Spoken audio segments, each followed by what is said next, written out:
Hello friends, welcome to World Affairs Today. There is a country in the Middle East called Qatar.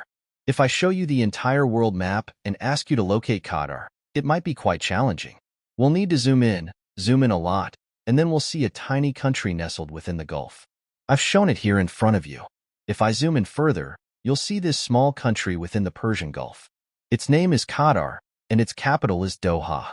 Doha has frequently been in the news, and today we're discussing Qatar's recent decision not to play a particular role, that is, it will not act as a mediator.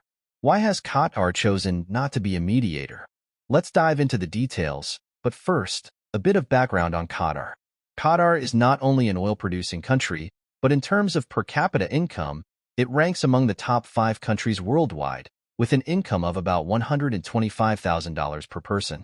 It has plenty of oil but a small population, making it a very wealthy nation. One more thing to remember about Qatar is the FIFA World Cup 2022, which brought it global attention. The World Cup was controversial for many reasons, including numerous restrictions, but beyond that, Qatar has made headlines because it has positioned itself as a platform for international negotiations. For instance, Doha became the venue where the US and the Taliban held negotiations in 2020, an agreement stating that if the US left Afghanistan, the Taliban would not cause further trouble. This historic moment took place when Trump was the 45th president of the United States from 2017 to 2021. This negotiation took place in Doha, the same venue that Qatar now says will no longer serve as a mediator between Israel and Hamas. Qatar's refusal to mediate could be interpreted as dissatisfaction with Trump or perhaps fear of him. We'll delve into this topic today because Qatar has made it clear that Hamas leaders should leave the country and relocate their offices elsewhere. Hamas, if you recall, operates from Gaza. Its leaders have long used Doha as a base for their political office, and Qatar has cultivated an image as a mediator for global issues. Qatar has even been the setting for recent rounds of negotiations concerning the return of kidnapped Israeli citizens. Ismail Haniyeh, a Hamas leader who was killed by Israel, had his office in Doha. His body was brought to Doha for a funeral, where a 3-day mourning period was observed. Qatar's decision to close Hamas's office is a significant move. It indicates a shift, possibly linked to Trump's impending return to power. Though Trump will officially assume office in January 2025, current U.S. governance is under Biden, and international decisions bear Biden's signature, not Trump's. This raises questions. Could Qatar's move to shut Hamas's office be a precaution against Trump's return? Remember, it was Qatar that mediated the U.S.-Taliban agreement under Trump. But now, as Trump returns, Qatar is stepping back from mediation, potentially signaling its unwillingness to shield Hamas. Does this mean Qatar, a Muslim country, is sending a clear message that it won't protect Hamas? Could this be because Trump openly stated that he aims to end conflicts without a ceasefire?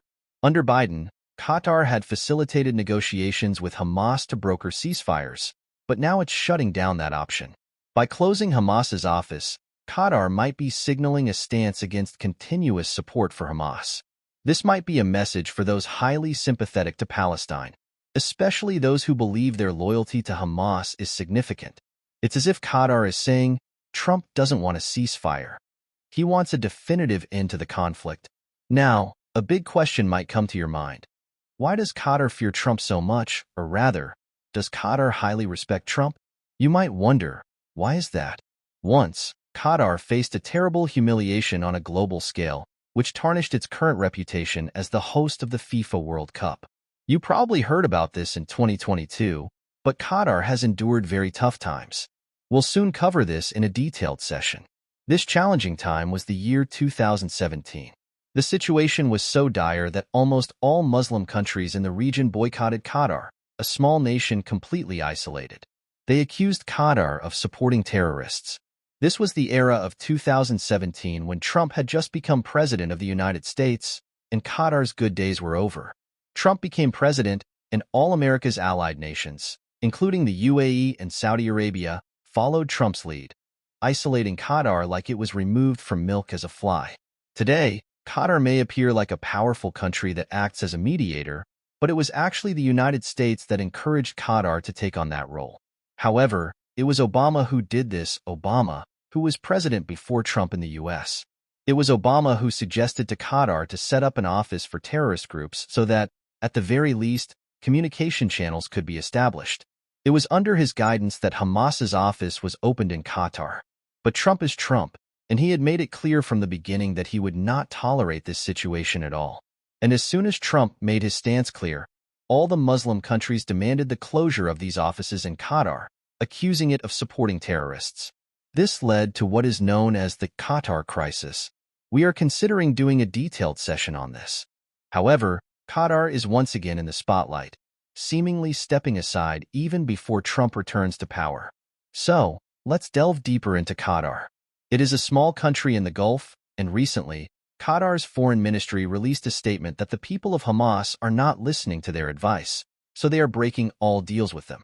Until now, Qatar would mourn over every tragic event involving Hamas, even observing national mourning when Ismail Haniyeh passed away. But what has changed now? Well, power has shifted. There are allegations that Qatar is state-sponsoring terrorism. They funded Hamas and even provided them with places to set up their offices in Gaza. According to Wikipedia, Qatar has allegedly allowed various terrorist organizations to establish their headquarters there, as if opening a mall for each group to come and set up an office. So, if you think about it, despite hosting Hamas leader Ismail Haniyeh in Qatar, the U.S. could not do anything against him. Even though they laid him to rest there, the Biden administration, along with Secretary of State Antony Blinken, continued to visit and request Qatar to mediate between Hamas and Israel to facilitate the release of hostages. Despite all the persuasion, Hamas has refused each time, delaying the release of hostages that should have happened by now. Israel continues its attacks on Gaza, yet Hamas still holds around 100 hostages. This has led Qatar to announce that since Hamas refuses to cooperate, it is withdrawing from mediation. The Qatari king, in a picture with Obama, shows the time when they were asked to open offices for Hamas. Now, Qatar has told Hamas leaders to pack up and leave within a month because, with Trump's possible return, they won't be able to do much for them. In such a situation, Qatar congratulating Trump in advance and telling Hamas to leave is sure to be a major setback for Muslim nations. Earlier, many people were strongly against Israel because of Hamas. But if Trump returns, it will remind us of the past when he brokered peace between Israel and the UAE, which was called the Abraham Accords. Not only did he get the UAE on board, but he also began pushing Saudi Arabia to recognize Israel. So, even before he officially takes office again, Qatar's leadership is already attempting to please Trump. Qatar, after all, hosts a U.S. airbase. However, it is well known how things might unfold in the region once Trump returns. A big question arises. What did Trump do that has Qatar so fearful? This goes back to the Qatar crisis of 2017, when Trump, after becoming president, stated that he would establish peace in the Middle East. The Middle East includes countries rich in oil and embroiled in conflicts. Saudi Arabia leads the Sunnis, while Iran leads the Shias. Trump, with his sense of supremacy, felt like a great leader, thinking, "I'll bring peace among these nations." He managed to bring Israel and the UAE together, making peace, and even organized a meeting of Gulf countries where he gathered 55 Arab and Muslim nations together. On May 20, 2017, Trump had a meeting where he proposed a discussion on how to maintain peace among certain countries, particularly addressing any grievances. This event took place on May 20, 2017, at a time when Iran was isolated and Trump was firmly against it. Suddenly, Qatar's news channel, Al Jazeera, which is essentially a government-backed channel, was supposedly hacked. However, if it was indeed a hacking incident, it would have been resolved quickly, but it wasn't. On May 23, 2017, around 11:45 p.m., a report claimed that Qatar's emir made statements against U.S. foreign policy, supporting Iran as a good country. The next day, Bahrain, a neighboring country, cut diplomatic ties with Qatar, and flights from the UAE and Saudi Arabia to Qatar were halted. Qatar faced total isolation overnight, with the U.S. allies around it severing connections. Trump had just visited the region on May 20th, and within 3 days, Qatar was facing a crisis, supposedly because of statements made against the U.S. This led to a set of 13 demands being imposed on Qatar, which included expelling Iranian forces and closing down offices linked to terrorist organizations within Qatar. Trump's firm stance led Qatar to start taking alternative flight routes over Iranian airspace. Later, Qatar sought reconciliation, even asking Trump for assistance in resolving the crisis, which continued until 2021 when Trump left office. Eventually, diplomatic relations resumed and sanctions were lifted, allowing Qatar to host the 2022 FIFA World Cup. Now, with the possibility of Trump's return to office, Qatar is working to stay on good terms. Trump had earlier expressed his intention to end wars instead of just enforcing ceasefires, which has led to talks about shutting down conflict mediation offices. In the case of Hamas, they might relocate to Iran or Turkey, as some leaders are already based in Istanbul.